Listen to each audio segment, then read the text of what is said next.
Oh, Hey, I always like when that video ends. And there we are. look at that. It's like magic.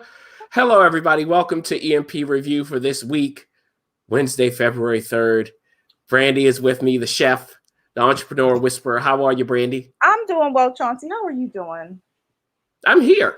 Yeah, I mean, listen, honestly, I'm tired, but that's just kind of I think that's the nature of entrepreneurship. Sometimes you have these seasons where, especially when you're growing and you're realizing you need to put stuff off your plate, that you end up being a little more tired than not. So, Now, wait a minute. Whoa. Let's dig into that a bit. That's interesting to me. When you say put stuff off of your plate, yeah. what is that process? Is this like a winter cleaning? Is that what you're saying? No, that's an interesting way to think about it. And you know, we'll title it that. Chauncey's good at doing stuff like this, establishing processes and putting a name around it. Yeah, I think it is. I think that I know personally, I didn't take as much time as I wanted to at the end of the year. So I kind of lost that opportunity to plan the coming year the way that, like, to really plan it. Like, I had a sketch of it. You know, I think we're always sketching things out. And then, like, the reality of living through it, you have to kind of, like, for me, it's like being present and being like, this kind of feels like crap. And then the process for me is I've been asking myself, everything I do I have to do this? And anytime that I don't, I take it off my plate. I interviewed a couple of virtual assistants today to try to manage some of the things that, like, I don't need to be doing. Hence, like, let's take entrepreneur review, meal plan review, for example. The covers that you guys see before, I do those. I prep those before, but we've been doing these so long. There's a template. Why am I still doing them? Yes, I like doing them. But is that the best use of my time? And so that's the process that I'm really going through, because, like, I'm not interested in going into the next phase of my entrepreneurial journey with the same habits and the same processes, so to say, that I started with. So it's the process of evolution. And I think what I'm hearing as a takeaway is don't do everything yourself. So maybe everybody, you know, as an entrepreneur, what I would do is list all tasks that you have to do repetitively. Every task you have to do, write it out or put it somewhere in a doc and go through each item and note whether you have to do it or if somebody else can do it. And be honest about that. And then you'll be very clear. And then you'll have decluttered your schedule and you'll have energy for what you need to be doing. Yeah, that's such a good point. And when it's time for you to scale, that's already there. Like, that's what's really cool about it. You pretty much replicate yourself if you have, like, that process established. And in some aspects of the business, I do have that process established. And then in other parts, I don't, right?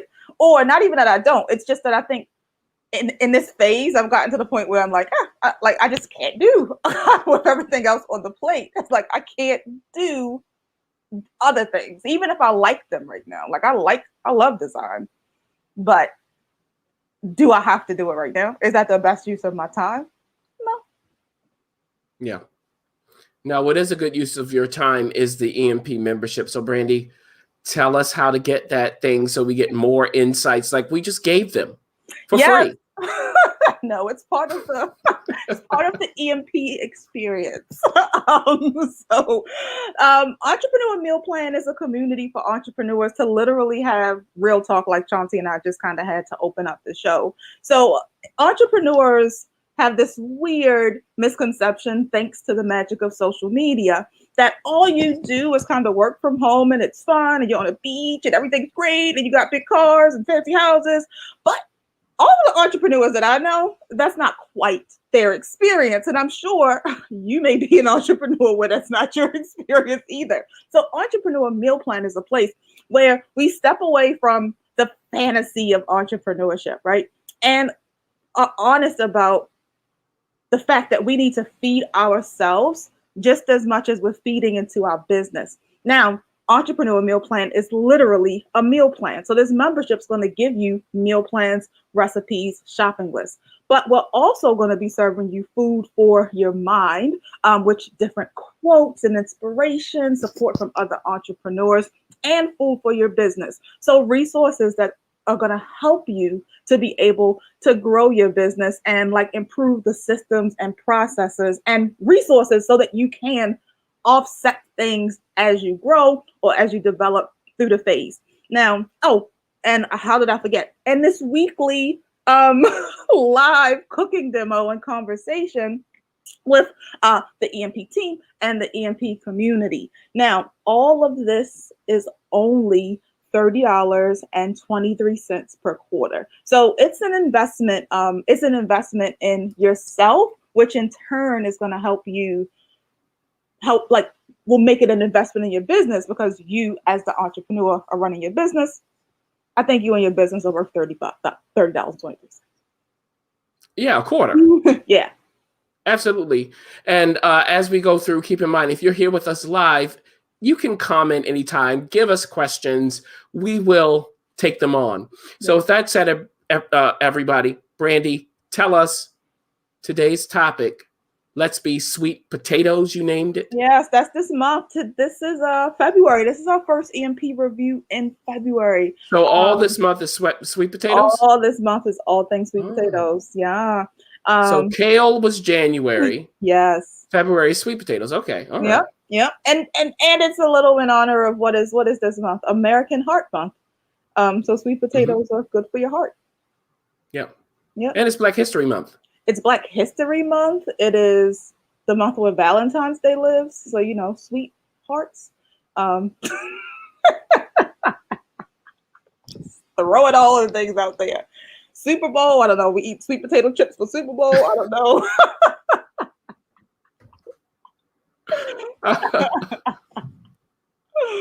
But yes, that is well, a football looks like a sweet potato. There you go. When it's uncooked. Yep. See that? Oh, pulling a whole muffin. It's also canned food month. Oh. I'm not a fan of they just make up so much stuff, Brandy. Stop it. They do. When I look at the calendars, I'm like, who petitioned for this one? What calendar are you looking at? What calendar are you looking at when you see canned food month? It's the calendar of all random holidays. And you will be surprised. I think this month there's is it like walk your dog day? I mean, it's all kinds of it's the randomest things on there. So anyway. Okay. So with that said, Brandy, you are starting us off our first week for sweet potatoes with a sweet potato wrap. Yes, a sweet potato wrap. So and this is a wrap, literally like a tortilla wrap, like something that you could make for yourself and then fill it with stuff throughout the week or whenever, like when you make it. And it's so simple. So I figured it'd be fun to play around with that. Sounds good. So you'll get that going and we'll take a break as you do. Yes, all right, we'll be back in a few, everybody. Bye. Cheers.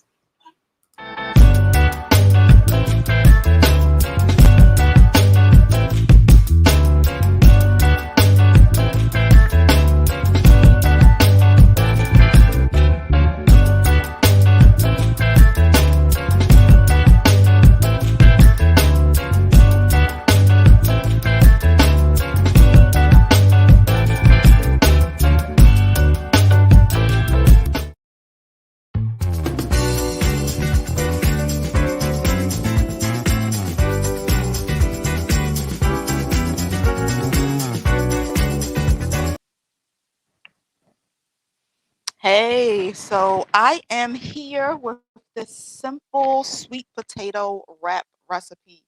Literally, all you need for this is a sweet potato. I roasted this beforehand in my batch cooking for the week, and some flour. Now, in this instance, I'm using some spelt flour. This quarter, I decided that I was going to see if I could do less wheat in my diet. So, as a way to kind of force me to play around with spelt flour. Now, one thing about spelt flour that people may not know is that spelt flour may not be wheat. but it is not gluten-free. So just if somebody is attempting to follow a gluten-free diet, spelt flour does not hit that mark, but it is wheat-free. So FYI. Now, I'm literally taking this mashed potato that was roasted, putting it into a bowl and just fork smashing it. That's pretty much it. Then I'm going to take some good old flour. Now, I'm using spelt flour, like I said, because I am not using wheat, but this would work with an all-purpose flour. I'm not sure if it will work with an oat flour on its own, but I've tried this before with a buckwheat flour and all-purpose flour successfully. So those are the two things that I can say have worked for me. So if you are interested in trying other flours, I would say go for it. Because the cool thing about making a wrap or any one of these, as I call them humble breads, is that they really are simple. I remember when I first started to explore like bread making, I started out with, the loaf of bread where you have your yeast and you have to make sure that the yeast is properly activated and the water's not too hot because you don't want to kill the yeast and all that kind of good stuff. And you end up with this, you know, beautiful bread at the end. But then there are other breads that I really like. Like I love roti, naan, paratha, and all of these other breads that come from different countries. And a lot of times these breads are associated with the food that comes from these particular cultures, right? And the cultures have such like flavorful food with all these spices and intricacies. And so in my mind initially, I'm like, oh, this bread has to be super complicated because it's so good. But what's funny is that when you really think about the origin of bread, it's such a simple dish because we're talking about a lot of times it being the only thing that some cultures had to have to kind of fill up the space on the plate to make them more full. So it couldn't be as complicated as it may even taste. Like the complexities of being a good bread maker, um, they may be complex, but the ingredients tend to be pretty simple. So when I first started, I did a bunch of research and I'm like, oh man, this is literally just like water and flour and oil in some cases. So, as a person who works to eliminate oil from their diet as much as possible, I was like, I have to find an alternative for that because you really don't need oil in bread. So sweet potato was one of the things that I kind of used in addition to water, and almond milk also has worked really well in these recipes too when we're just talking about bread. So as you can see, as I was telling you the bread origin story, kind of how I got here, all I was doing was kneading the sweet potato and the flour together. So what I'm going to do now is let this rest, right? And then I'll be ready to use it. So before we started, I actually prepared one that's already been resting so you don't have to wait for me to have this rest. And I'm going to prep it right now. And what does prepping mean? Prepping means I put a little bit of flour on the board just so it doesn't stick. Oh, and just before we go, if this is too sticky, even in that stage before, what you're gonna do is add a little more flour to the mix. And if it's a little dry when you're mixing it, you're gonna add a little more sweet potato to the flour. So it's a little challenging to give exact measurements because the size of sweet potatoes kind of vary. And the beauty of, I like to say, bread making is that it's very instinctual. It's something about just like feeling it out. Like you kind of know when you're done kneading, you kind of know when like it just feels right. And it's that practice of constantly going through that process that helps you get there. So I personally find the act of bread making super meditative. So I kind of enjoy it, even though like and it's like because it's such a simple thing, but it is not as easy as it as you may think when you actually go for it. This is obviously a very rustic circle, as I'll call it. I'm rolling it out just a little with this rolling pin. Now you could do this with your hand. The second one I'm going to show you how you can do it with your hand.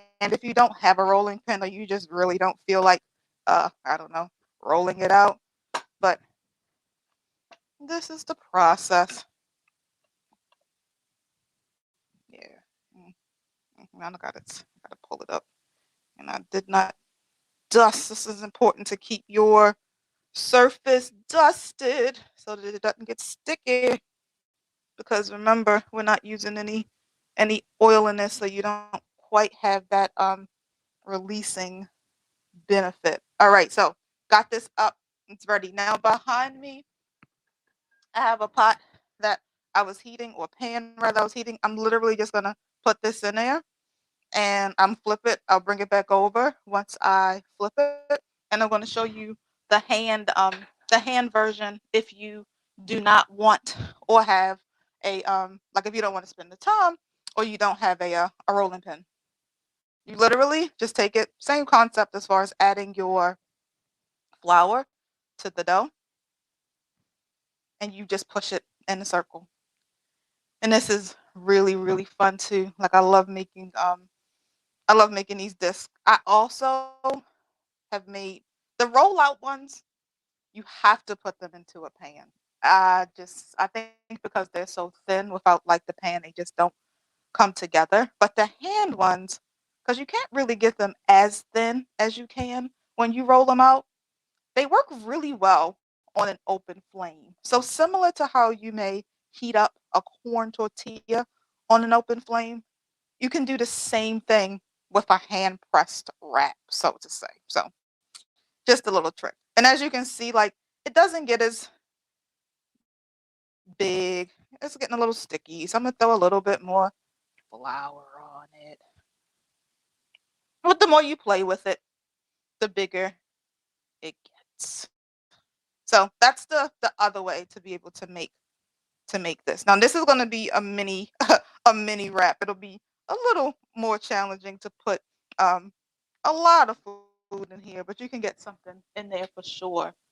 I'm just checking. I'm gonna check it on the tortilla. It'll be ready in a second to flip, and I'll show you what it looks like. So see, it browned just a little bit and flipped it. I'm gonna let it cook on the other side, and I am gonna fill it with a couple of things. I'm gonna clean off the cutting board so that I can show you how to enjoy these yummy wraps.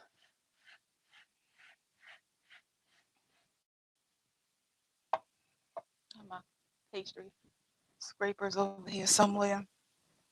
But yeah, I don't know. I really like a wrap. Like it's something about the idea of being able to wrap food into something that really gets me excited. And I think every culture has a version of whatever that is. A pocket, like a patty, like the Caribbeans have the patty, the what is it? The Indians have the samosas. I think it's called the sambal. In African culture, the Americans call it a sandwich, um, and also has evolved into a wrap. Of course, there's also the empanada or the burrito. So this whole idea of a vehicle of bread to carry food is something that's seen in all kinds of cultures. So I'm going to wash my hands, so just don't mind the water that's running. And the sweet potato wrap is ready. Bam. So we got a wrap going. Now I made some veggies to put inside and this wrap. So this is literally just some sauteed kale, some red peppers, some onions, and some mushrooms. Simply seasoned with a little bit of onion powder and pepper. It's nothing else in this one. Oh, excuse me, and a little bit of rice wine vinegar. I kept it pretty basic because I'm gonna build, like usually when I make something like this, something like a batch of sides, I kind of mix up the flavor throughout the week. So I don't want to commit at the beginning. I just like to give like a base, and then when I heat it up throughout the week, I can decide what I'm going to do with it. And this is just a little bit of red lentils with cumin, curry, red peppers, and onion mixed in there. And literally just put that in the center, roll it up, and I'm gonna cut it. Let me get my knife so you can see what it looks like inside.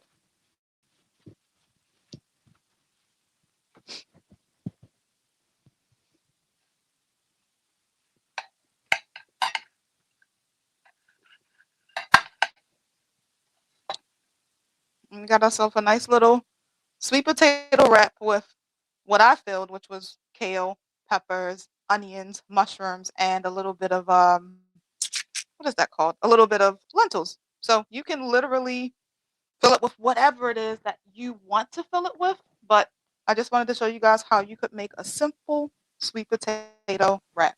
I'll be back to answer questions shortly.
All right, Brandy. Oh, you know what? It's lunchtime. Yes, indeed. So if you have questions or comments, everybody, let us know in the chat. But Brandy, I do have some questions. First one, what's the best way to roast a sweet potato? The best way is just to rinse it off. Soak it or rinse it off, depending on how much time you have. And then just put it on the oven at between 400 and 425. I don't poke any holes in it. I don't do anything except just put it in the oven. Wet it a little bit and put it in the oven. Soak it for how long? I guess it depends on how dirty it is. So if it's about if it's about really loosening up the dirt so that you can kind of clean the skin as effectively as possible, you might need to soak it a little longer. But if you soaked it for at least 10 minutes, so you didn't have a really dirty one, that would be adequate.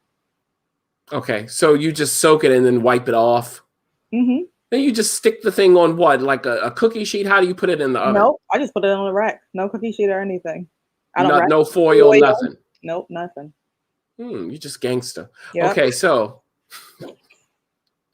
why spelt instead of wheat if it contains gluten? Some people have wheat intolerance. So, some people have wheat affects they have an allergy to wheat, or wheat affects their digestion. So yeah, I mean, some people consider spelt better because it's supposed to be an ancient grain or something. It depends on your philosophy and grain consumption. But and wheat is new. I mean, I'm not understanding that at all. It's not as ancient. I don't know. I couldn't tell you. Okay. So what you're saying is some people, yes, just have a wheat allergy instead of a gluten, sensitivity or celiac. So, All right, interesting. Okay. And you mentioned buckwheat and all that. What about buckwheat? Because there's wheat in it. Is that wheat? No. Buckwheat is actually gluten-free. It's very confusing. It's gluten-free too? Yeah, buckwheat is a grain that is gluten-free, but it's called buckwheat, but it's not. There's no wheat in it. Good. Okay. What else? So you also mentioned all-purpose flour, but that's obviously gluten. That's wheat-based, right? Yeah. Okay. So we have those three options. Very interesting. So you can just do the all-purpose flour if you don't care. Yep. You could, if you have a wheat sensitivity, but you're fine with gluten, do spelt. If you have problems with wheat and gluten or just don't want it, you can do buckwheat. Oh, okay. All right. Mhm. Now, you Random, mentioned random knowledge. If you're gonna make mm, buckwheat pancakes, make sure to mix it with an oat flour. Like buckwheat on its own as a pancake, is your palate's not gonna be happy. But if you mix it with oat for some, at least I've found, it's more enjoyable. why do you think that is? I think it's the nuttiness and that little bit of sweetness that you get from oats. And I think when you're doing pancakes, at least for me, I want a sweetness in that experience, and the buckwheat flour is a little too savory on its own if you're not going to like add like sugar and stuff to it. Yeah, so maybe if you were doing some sort of griddle cake, a savory one, Yeah, it would be great for it like a could work. cornbread or something like that. Yep. Mm, Yeah. okay. Now you mentioned for the mixture, if it's too sticky, add more flour. If it's too dry, add more sweet potato. But how would you know it's too sticky? How would you know it's too dry? So when it comes together, so if it's not coming together, it's too dry.